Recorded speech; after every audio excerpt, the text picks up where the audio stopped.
Muy buenos días. Esta noche, como saben, tendrá lugar en el velódromo el estreno de Fede Tarras. Gaubean, velodromoan estrenatuko da Fede Tarras. Komedia bada, umore beltzekoa, Netflixek ekoiztua. Zuzendaria daukagu bertan, Borja Kobeaga, Diego San José, que Diego como San saben, también es el José, guionista de la película, junto con los intérpretes Borjarekin baterako egilea, kogidoilaria, eta aktorea dauzkagu Javier Cámara, Gorka Ochoa, Julián López, Pinini Barrun, eta ekoizle ejecutibo ere bertan daukagu, Javier Méndez Sori. Galderak? Buenas tardes. Una pregunta para los programas de cine y creo que para los informativos también. Quería preguntar Zine programetarako eta informatiboetarako ere bai, Borja Kobeaga eta bar. Hau alda une egokia bilatu duzue hemen Donostian aurkezteko. Bueno, han izan dugunean egin dugu, Diego San Josek eta biok proiektu hau 2008 urtetik ona izan dugu eskuartean, eta Javier Méndez, Mediaproko arduradunak interesa izan zuenean, maiatzean filmatu genuen, eta ez dugu orain bukatu filmatzen, urriaren lehena baino lehenago aurkezteko. Baina, dago kasua bat, Alkorkonen Espainiar banderak banatzen ari da, eta gure filmen ere hori ikusten da. Provintzia hiriburu batean gertatzen da, eta bueno, gure filmaren garai hartan Sudafrikako munduko futbol txapelketa gertatu zen, eta hor, espainolismoaren indar handia ikusi zen. Horregatikan, filmean gertatzen diren zenbait gauza ez dira nahita eginda, baina bate eginda gertatzen da, edo ikusten da. A por ellos, yo soy español, oie guztiak orduan ere kantatzen ziren, ez da? Orain dela gutxi berriro erabiltzen hasi direnak. Guardia Zibilari agur esateko erabiltzen ari dira, gaur egun, batek Katalunia dihoa zen bitartean. Hortik jarraituko dut. Galdera batik endu diazue. Por lo tanto, veis en lo que pasa actualmente como... Orain gertatzen ari den horretan, espainiartasun uneak aipatzen baitituzue.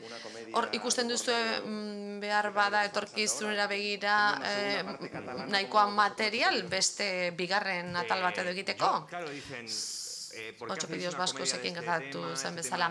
Galdetzen digute, zergatik egiten duzu horrelako komedia bat, horrelako gairen inguruan, niretzat zaila da ez egitea. Alegia, Guardia Zibila ferri batean baldin badago piolin gainean duena, horrekin drama bat ez dut egingo, ez da, kostako litzaidake. Eta komedia gisa ere ezin dezu, ez da, zeila eginda dago, errealita gainezka egingo dizu, beraz azkenean dokumental bat egingo dezu.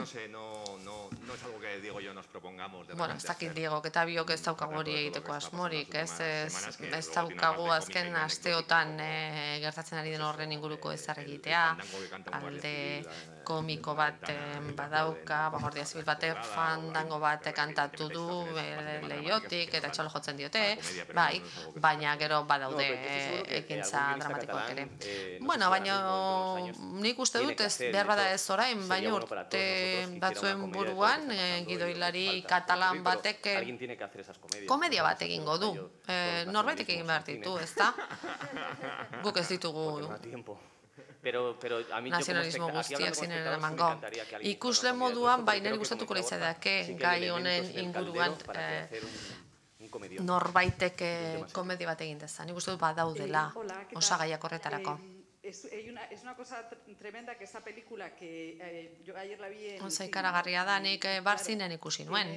El significado de dónde se ríe la gente. Zinearetoan ikusi nuen, eta ikuste dezun, noiz egiten duen barre ikusleek. Gaur gauean, velodromoan proiektatuko da, baina ikusentzulek etxetik ikusiko dute hor komediaren arauak hausten dira. Nik esango nuke komedia hau partekatzeko dela, eta, pixkat harritu egiten horrelako leku leku batean ikustea. Gero, alderdi tragikoa aipatu nahi nuke, Javierren pertsonaiaren alderdi tragikoa. Badago hor dimentsio tragiko bat. Nola bizi izan duzu hori?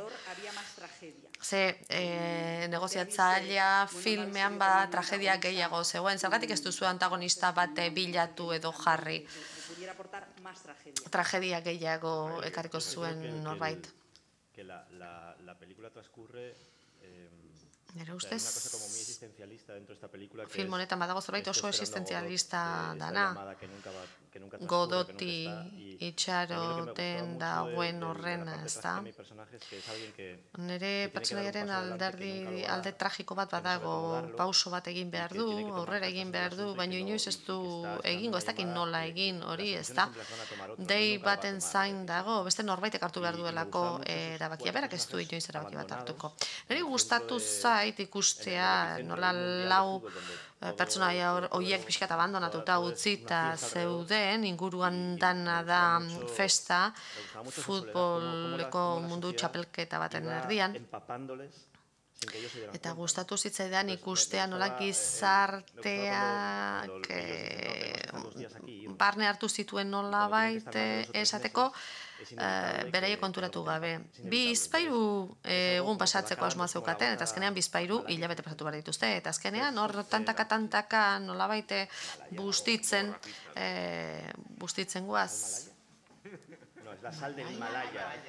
Himalaiako gatza bezala, ez da tanta, aizuek horrela, ez? Horrelako eztabaidetan pasatu dugu film osoa. Tira, alderdi metaforiko hori asko gustatu zitzaidan. Nik gidoia irakurri nuenean, barregarri ditu zitzaidan, transgresioa ikusi nuen, eta, nire pertsoniak, astakeriak esaten ditu, eta sinetsi egiten ditu. Cosas aleccionadas que las han sacado no se las han inventado todas. Kontu horiek ez dira danak asmatuak, ez? Nonbaitetik atera dira, norbaitek lehen esanak dira. Gero, pertsonaien bakardadea ere interesatu zaizkit. Bai, nago Himalaiako gatz arroxa horri bueltaka nabil. A mí, por ejemplo, yo las películas quizás las más divertidas nik ikusi ditudan film divertigarrienak etxen ikusi ditut. Nik Frankenstein gaztean zineman ikusi eta oso divertigarra ditzen zait. Beraz, pentsatzea, komedia beste batzuekin ikusi behar izate hori etzai gertatzen. Alegia, nik etxean ikusten baldin bat berdin egingo ditut barre algarak. Uste dut film honen oinarrian erabateko askatasuna dagoela. Eta horregatikan Netflixen oso ondo kokatzen zela uste nuen. Eta, takilari begira inbeste ez egotea, hori interesatzen zait, hori interesgarria iruditzen zait.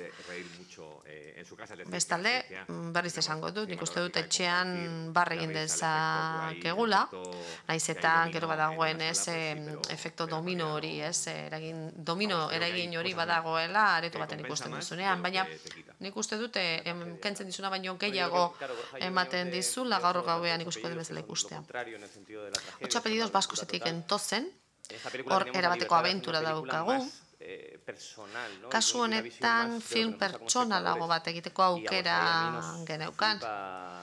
Ikusle gisa gustatzen zaizkigun gauza horietan sartzea. Guri komedia trista gustatzen zaigu. Bajoien erregeak garela esango nuke. Ez da komediaren atzean dagoen zikinkeria horretan kokatzen gara, hor mugitzen gara. Maria esan nahi nuena da, filma ikusi genuenean denok barre egin genuela, gauza bargarria zeuden, baina gero egiten hasten zenean film hori konturatzen zara badirela hor bestelako aldeak ere. Hor legamia batek beste norabait eramaten zaituela. Hau oso film ezberdina izan da, baina Borjak eta Diegok egin nahi zuten horixe egitea lortu degula. Adibidez, gag horiek agertzen direnean, ez da? Hori, bueno, ez genuen bilatzen, ez da? Borja beti esaten zigunez, begira, hori ez dut markatu nahi, hori ez dut azpimarratu nahi. Oso hoz bezala, oso zurrun geratzen zen, ez? Bukaera aldera iluntasuna dago, ez da? Nolabaiteko korapilo bat jarri zitzaidan ez darrian. Hor, bueno, bazegoen zerbait oso tragikoa, eta nolabait pertsonaiak hori nozitzen ari da. Niri behintzat gertatu zitzaidan, ez da? Zenbait izenatan, pensatzen zenun, esaten ari gara hemen, gauza batzuk esaten ari gara, eta zenbaitek hori sinetzi egin du. Nondik atera duzu galdetzen nuenik, eta esaten zioten, ez hau idatzietatik atera dago. Harrigarria da horrelako zerbait sinetzi izana hor ageri ziren gauzak, eta horrek bihotza auskurtzen zidan. Uste tristura hori denok bizitu dugula. Alegia, galtzaileak dira pertsonaiek eta espero dezagun azkenak izatea. Borjari eta Diegori. Ze uste duzu gertatu dela Baia Semanitatik ona, etari buruzko umorea egina zenuten, baina orain poster baten gora beran, sekulako iskanbila sortu da. Ze uste duzue, askatasun gutxiago dagoela orain? Carlos Francino entzun nuen atzo, eta esaten zuen Espainian bi gauza zeudela, sektarismoa eta solemnitatea. Oso definizio ona eta zehatza iruditu zitzaidan. Gertatzen ari garen honen inguruan. 2003an bazegoen zerbait, Baia Semanita egiten ari ginen, eta oraindik indarrean zegoen, naiz eta garai hartan sueten bat zegoen, baina gizartea oso nazkatuta zegoen. Uste dut hori gainditu dela, baina esango nuke Espainiar gizartean trintxeratara jo dutela, eta sare sozialen bitartez oso dogmatiko, oso sektario agertzen ari da jendea. Eta egunero jendea aztoratu egiten da edozer gauzaren gatik, egun baten izango da film baten kartela eta beste batean beste zerbait, ez da. Baina nik uste dut filmak asko hitz egiten duela nazionalismoez, euskal nazionalismoaz eta espainiarren nazionalismoaz, eta biak kritikatzen ditu. Nik uste dut horretan datzala film hau. Lubakietara jotzea, horixe da, ez da, kartel horren inguruko eztabaidaren atzean dagoena, eta oso zaila da horretara iristea. Nik esango nuke 2003tik ona aldatu dena dela Twitter hor egotea.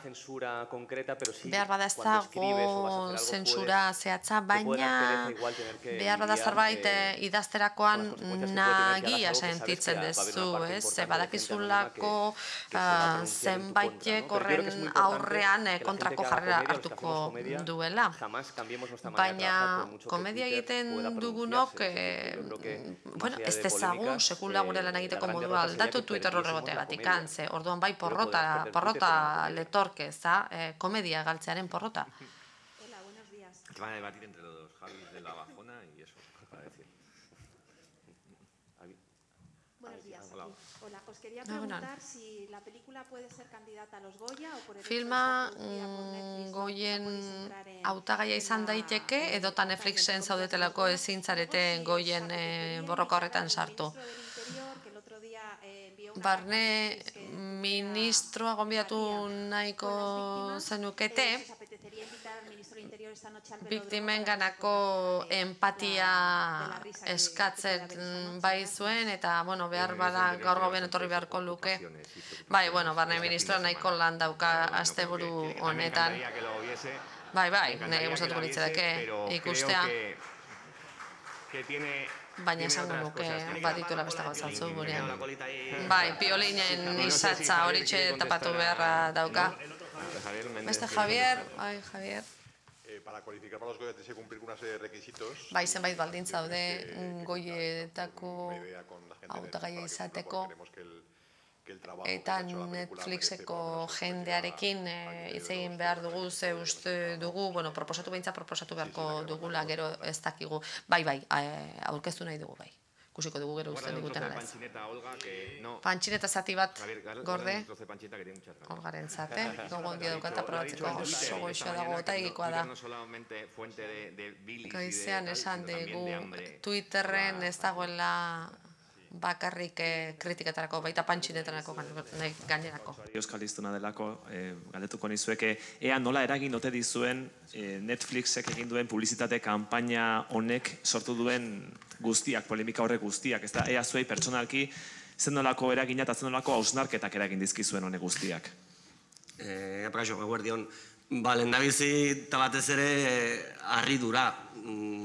Ez genuen espero, lehenengo kartela ez genuen espero ez da ere, horrelako kartela, ez genekien, nola izango zen kartela, eta azken filan kartel bat marketinga da eta publizitate egiteko elementu bat, eta hortan Netflixen baino betu du inork egiten marketinga eta publizitatea, eta lortu dute pelikulaz hitz egitea, eta orain pelikula ikusten duen jende guztiak esaten du ez dakala zer ikusirik bagin zaizkion kritikekin. Beraz, pelikula ikusi baino lehen kritikatu dutenak batzeukaten arrazoiek eta hori demostratu da pelikula ikusita, eta batez ere hori helburua lortuta eta asko hitz egin da inoiz baino gehiago Netflixen pelikula baino inoiz gehiago hitz egin da Fede Tarrasi buruz, eta azken filan hori, kartelak saltzeko dira eta zentzu hortan lortu dute helburua. Siguiente pregunta, por favor. Ella quiere otra. Sí. Ella quiere más. Vamos con ella. Ella quiere más. El guión de Fede Tarras estuvo en el cajón de una productora de cine. Bai, gidoi hau ekoiztetxe batean egon zen urte batzuetan, orain Netflixekin egin duzue.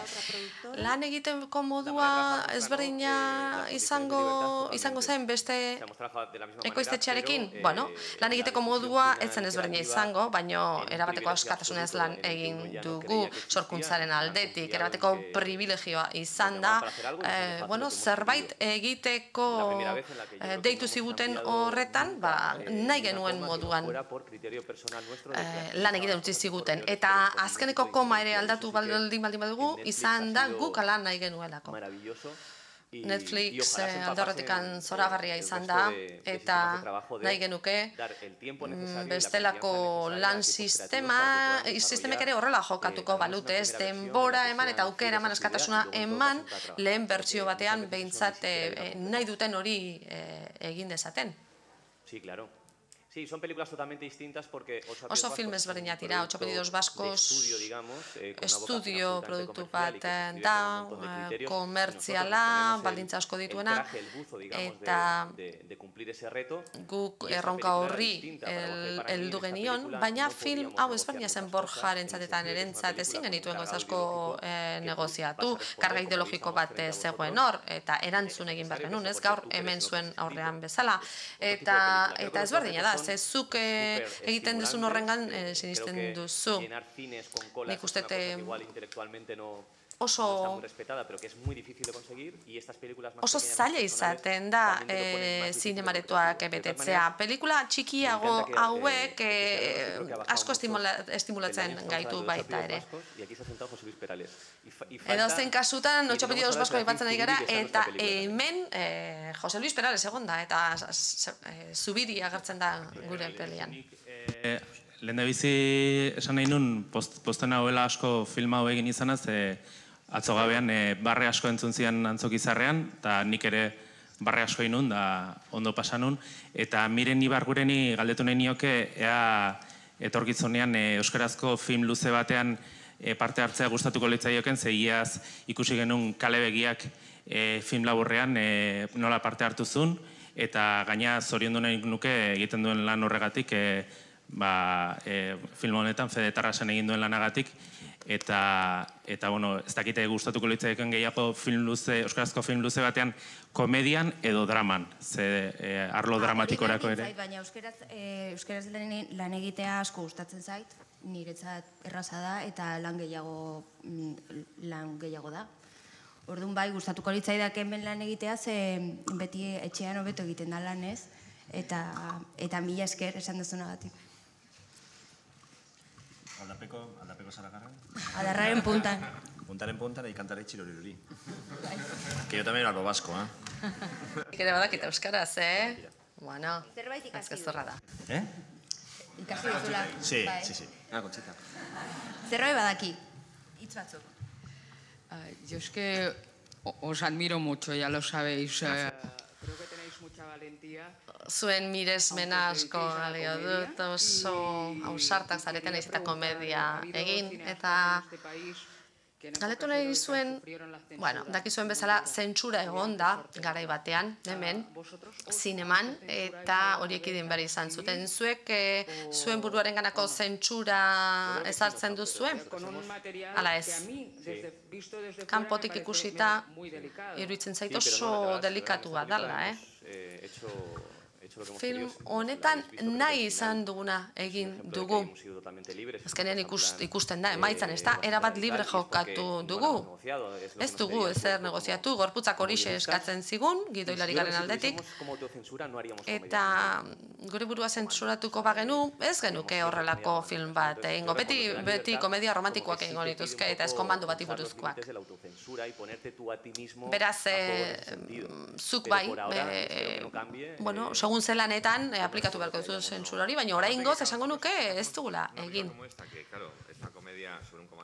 Horrelako komedia bat egin dugu, etaren komando bati buruz, baina hemen ez dago transgresio horik. Inspiratzen gaituena da, inguruan edo gertuan daukagun horri buruzko filmak egitea. Herri honetan ikusi dugun horri buruzko filmak gure historia, haundiarekin ez da, atxe-larriarekin esatea. Beraz, satira bat egin dugu, gizartean hain presente egondan hartaz. Ez dut uste gure buruari zentsura jartzen diogunik. Berdintzaio ze Guido idazten dugun, beti Julián López da personaia bat. Super Lópezekin gertatu zitzaigun, ez genekien berak egingo zuen, baina idazten hasten garenean, ez dakit zapatari prodigiosoa edo zer, ez? Julianen aurpegia ikusten hasten zara Guidoian. No sé, Julián, hemos trabajado ya con todos, la primera vez con Javier y con Julián habían sido... Javierrekin lehen aldiz egin dugu, Julianekin gehiagotan egin dugu lan. Yo tengo pelota a él especial. Pelota diot, ez da, nire kutxuna da.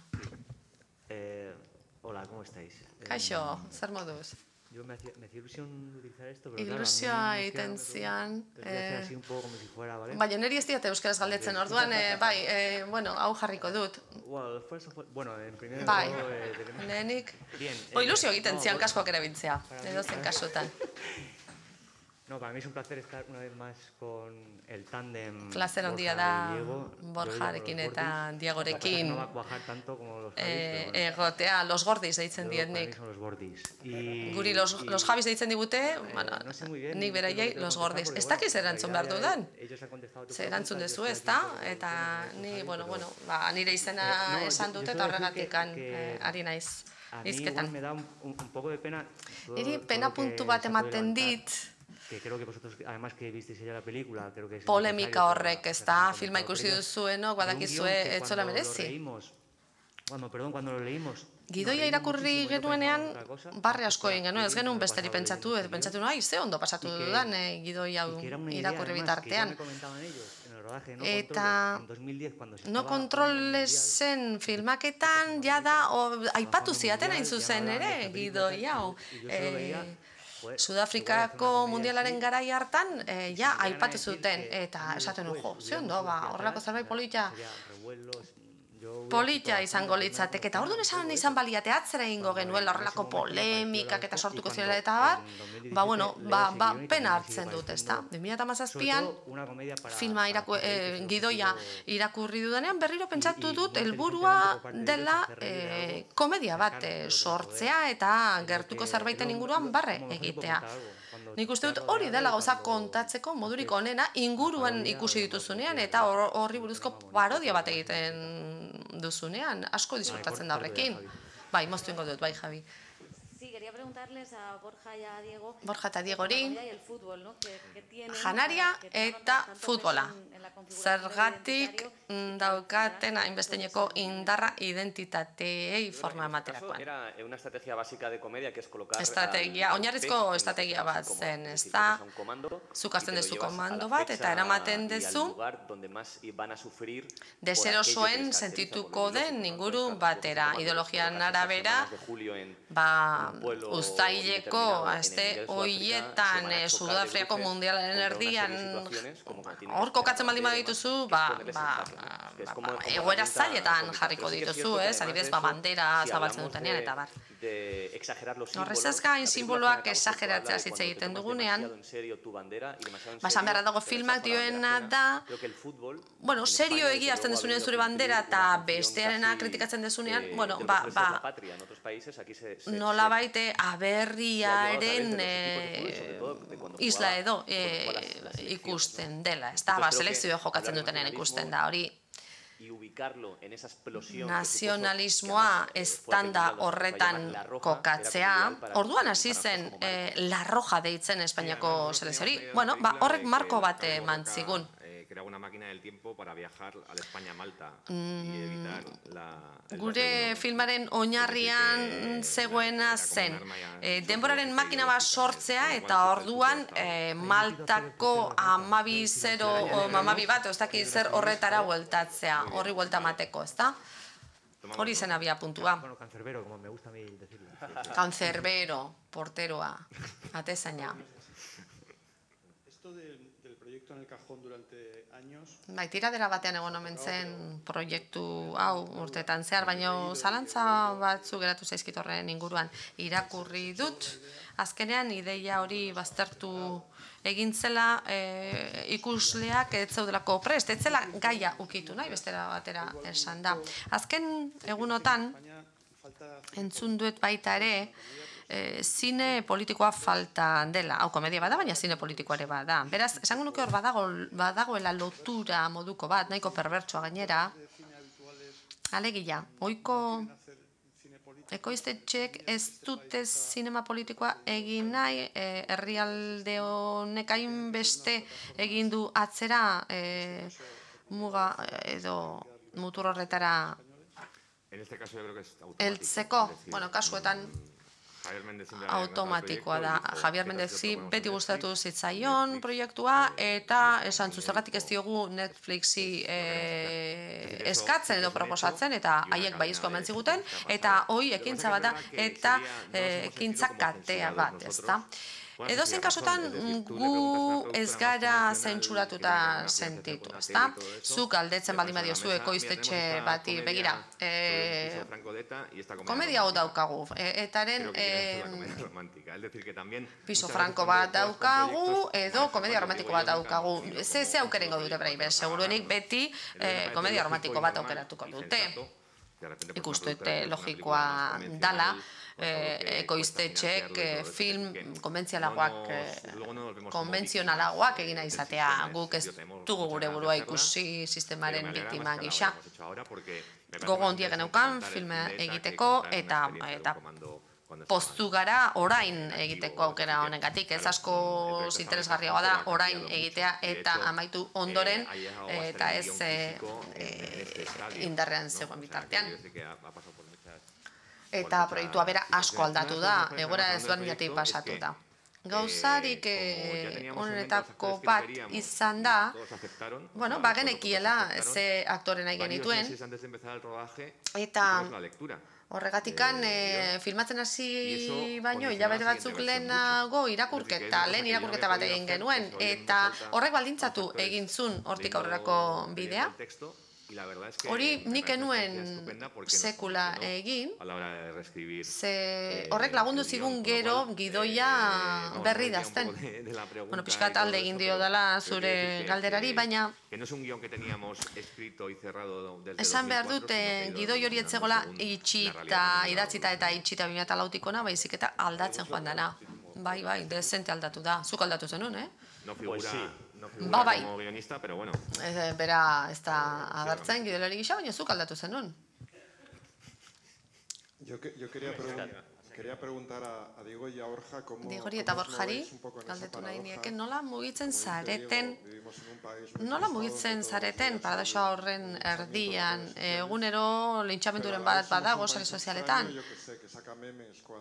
baina bestalde memeak sortzen ditugu jihadistak, Kordobako jihadistaren aurrean, edo tabarra egiten digunan Kataluniako gaiaren aurrean. Nola mugitzen zarete inguru horretan? Quiero decir que en muchas cosas hemos ido para atrás. Gauza askotan atzera egin dugu, lintxamenduak, humoreari jartzen zaion mugatan eta bar, baina beste gauzetan asko aurreratu dugu. Eta hori da, eta jada ez duela inorri hiltzen, eta ez dago hori baino aurrera pausorik handiagoa, zenbait gauzatan atzera egingo genuen, baina benetako garrantzitsuenetan, garrantzitsuena diren horietan aurrera egin dugu. Ez dakiz zer den hobea Kordobarrari buruzko meme bat edo gure filma Mars Attacks-eko batek barrera egin zian, baina esaten dugunean, hau ez da garai egokiena, denbora gehiago behar dugu eta bar,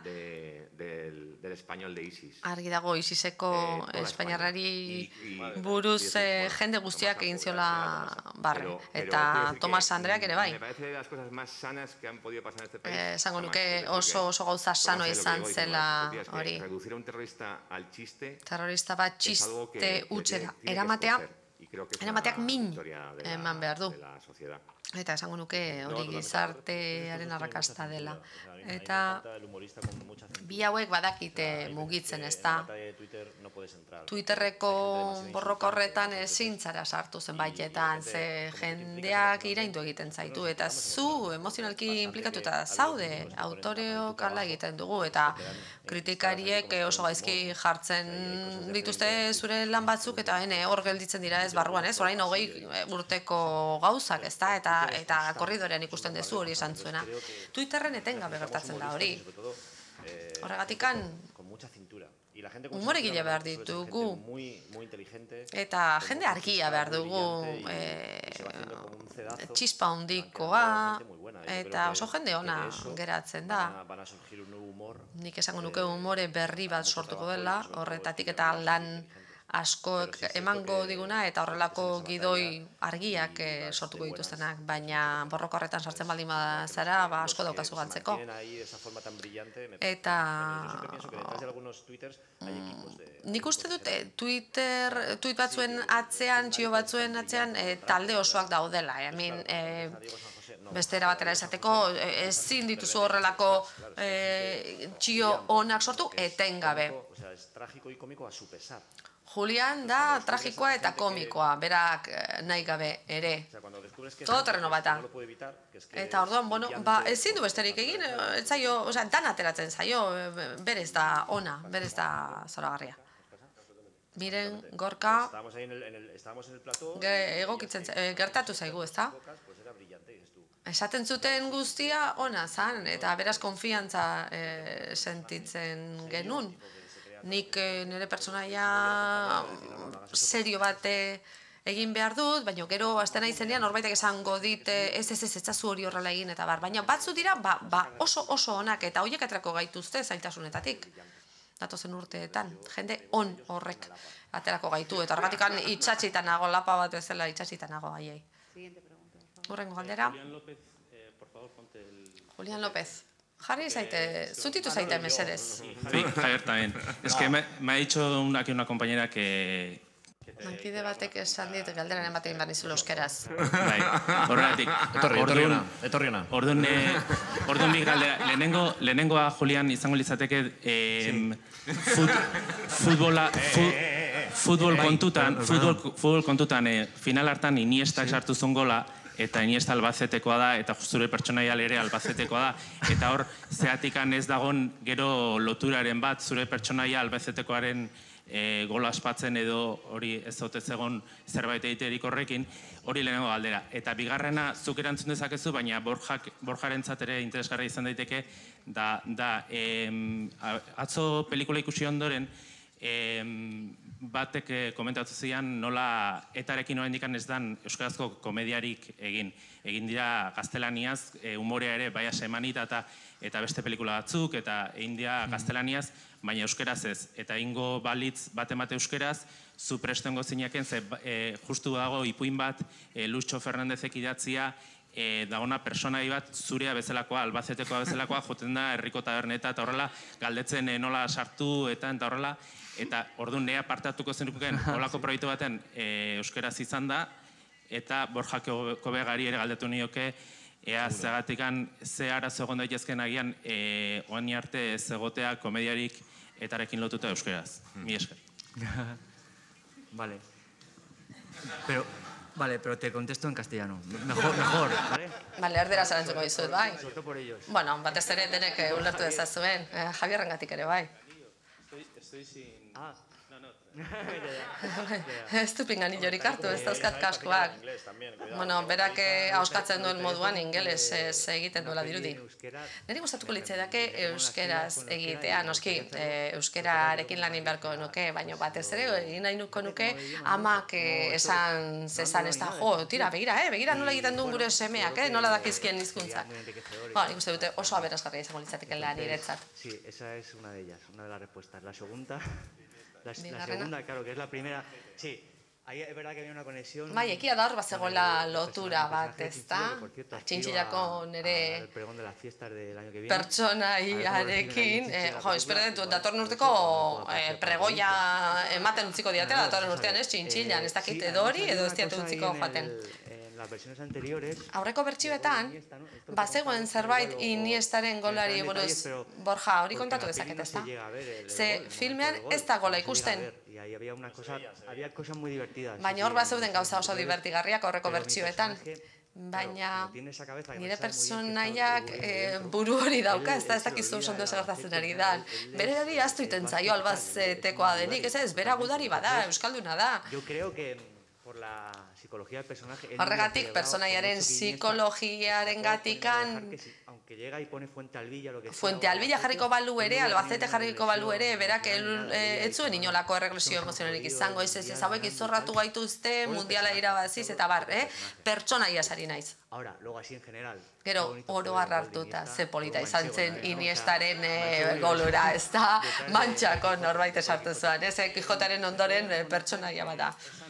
Bueno, yo vivo en Hernani y se escuchó en Hernani gol, pero muy fuerte. Claro, sí, de hecho yo Bai, ni Hernani bizi naiz eta orduan entzun zen gol, entzun zen. Pero Koldo Serra me contó que Koldo Serrak esan zidan, algortan dauka, ez? Etxea, bai, kalean bazi joan jendea, ez, pixka bate modu kontenituan bezala, ez, ospatzen ari ziranean, ez, baina bera, bai, Franco hil zenean bezala, ez da? Bai, ni gustatuko litzaidake ospatzea, baina ezin dut, ez? Gehiago ospatu. Koldok nola kontatzen zuen, oso ondo kontatzen zuen, ez? Ze gauzak, pentsatu nuenik. Baina gidoiaren zenbait zatitan, filmatu zian, batzere inguru horretan, baina Borjak asmatu du, ez? Nola baite bukaera hori, nola etorriko zen erabakitzea. Esan txigunean begira hau moztu egin du, eta pentsatu, benetan hori ez da igarriare egiten, ze bukaeran ez dakit amildegi batera dijoa filma eta oso importantea da beste pertsonaia hori izten danean, ez? Eta beste guztia aleatorio xamarra zen. Oso divertigarria zen, filmatu zen, baina gidoilariaren kortean edo bertsioan agertuko da. Fue con Luis Bermejo celebrando gol de Iniesta. Luis Bermejo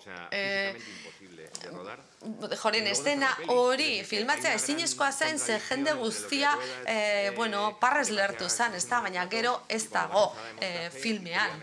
Eta oso ezberdina da, ez, filmaketan gertatzen dana, eta gero ja ediziora pasatzen zarenean, hor gauzak aldatu egiten da. Ni A ereduaren galtzaile bat edo hor galdu dut, ez da, esan nahi dut ingelesa bezala euskara ala erakusten zen, irakasten zen, eta, horregatikan. Mirenekin laburmetrai bat egin nuen, euskeraz, eta, bueno, gogoan aukan hori egiteko, baina diok eta biok dialogo elkarrizketa asko sartzen dugu, eta esango nuke horre hizkuntza oso ondo menderatu behar, ez du horregatik ez dugu adibidez ingelesez idazten, eta ez dakiz zergatik ez dagoen komediari behar da euskeraz idatzia. Bueno, badira, zuzendari batzuk hori egiten dutenak, baina nik uste dut euskaldunok gehiago jotzen dugula dramara azken boladan. En euskera, bai, badirudi gaiarekin ez direla ausartu. Nik ez dakit zergatik, badakit hori horrela dela, bueno, behar badan azkatuta gaude eta beste zerbait egin nahi dute, eta guen kasilatuta gaude.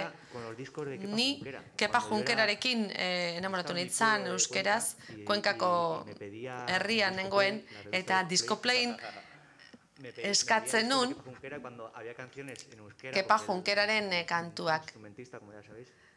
Bera musikaria da, eta benetan harrituta galditu nintzen.